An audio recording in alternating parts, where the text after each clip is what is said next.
कटेगी ये जिंदगी, समझ नहीं आ रहा कुछ भी। आगे का काल कैसे कटेगा। बहुत दुख होता है, बड़ी तकलीफ होती है।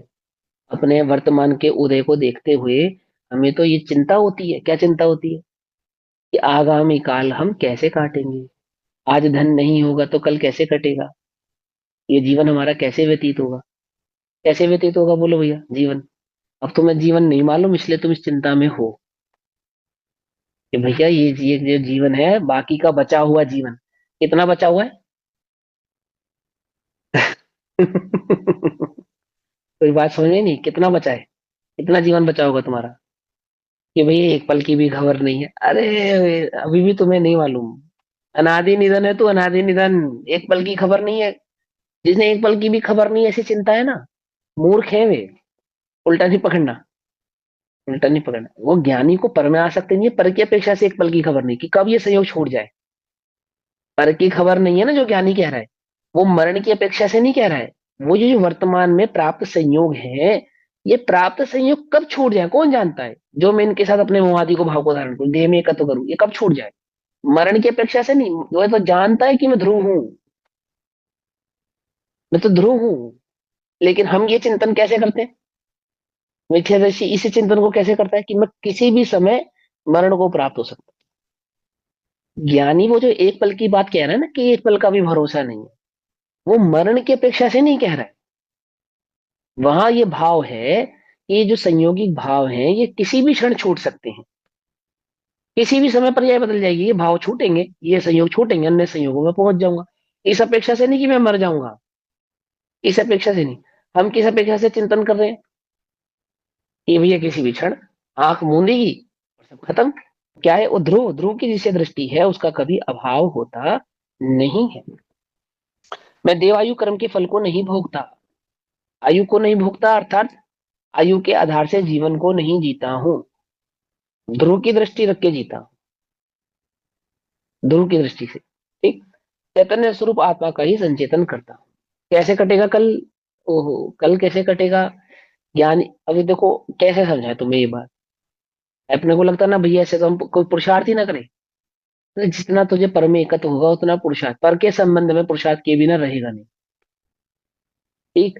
और आचार्य तो कहते हैं तू एक बार इस चेतना, इस ज्ञान चेतना, इस शुद्धात्म स्वरूपी भगवान आत्मा की ओर दृष्टि करने का पुरुषार्थ तो कर। अभी तो मैं समझाया था ना, सम्यक दृष्टि को सबसे पहले क्या होता है। जितना भी पाप कर्म का उदय है उसका आश्रय होना, मूल मूल पाप कर्म के उदय का आश्रय होना रुक जाता है। और सत्ता में पड़ी हुई पाप प्रकृतियों का क्या हो जाता है। कन्वर्जन हो जाता है किसमें। पुण्य में। होता नहीं होता बोलो। किसके बल से होता है। किसके बल से होता है बोलो, किस पुरुषार्थ के बल से होता है ऐसा।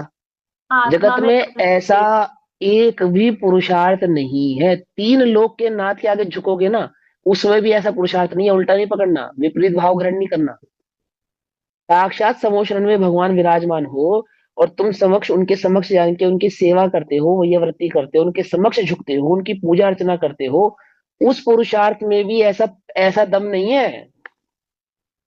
जो दम एक बार निज स्वयं भगवान आत्मा की ओर दृष्टि करने में होत है, वो भी तुम्हारे उस पाप का नाश नहीं कर सकते जिस पाप का नाश एक बार निज भगवान आत्मा की दृष्टि करने पर हो जाता है। क्या कहा। कुछ बात समझ में आई या नहीं।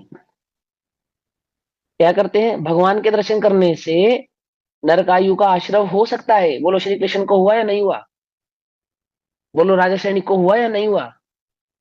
लेकिन निज आत्मा का अनुभव करने से, दर्शन करने से नरकायु का आश्रय सबसे पहले रुकता है। बोलो रुकता है या नहीं रुकता है। स्त्री आदि आयु का आश्रय सबसे पहले रुकता है। एक इंद्रिय आदि पर्याय में जाने का आश्रय सबसे पहले रुकता है। सत्ता में पड़े हुए पाप आदि कर्म आहा कन्वर्ट हो जाते किसमें। पुण्य में। बोल कितना भगवान आत्मा, इस भगवान आत्मा में, इस पुरुषार्थ में कितना ताकत है, कितने दम है। तो एक माला फेरो, उसमें इतना दम नहीं। अब ये विपरीत मत ग्रहण करना भैया, हम ये क्या कहना चाहते हैं तुमसे वो समझ।